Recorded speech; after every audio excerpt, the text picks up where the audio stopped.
Continuing on from the street, we move into what they call the Malting End, and that's because there was a pub and a brewery down here, but it's also listed in many maps as simply the Green or Kirtling Green, and this is where the Cricks lived. That's Bachelor's Hall. That's one of the tenant farms that were here. Upper along here was where the Cricks lived in the 41, 51 and 61 censuses. Now behind these hedges on the left there's just farmland, and behind them on the right there's the dotted cottage or two and more farmland.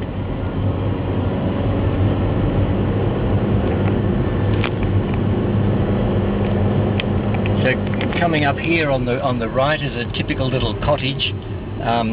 That could well have been the sort of cottage that the Cricks lived in. I mean, it's been done up, but that's called Malting End cottage. And these cottages tended to be in little clusters of 1, 2, 3, dotted around I guess close to where people worked.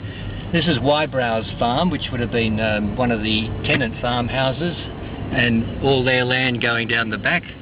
And then just next to it is a little stone flint cottage, which would have been probably housed one of the workers or one of the senior sort of superintendents on the farm.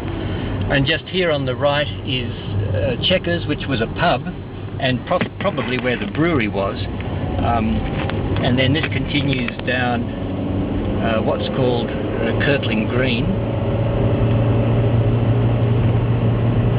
till you get to Pratt's Green's farm, I think they call it, which is that farmhouse there, quite an elaborate little cottage with its own barn, but in fact the barn now is a separate titled house. So that's the end of Kirtling Green, and we move into what's called Mill Road, but we'll go on to the new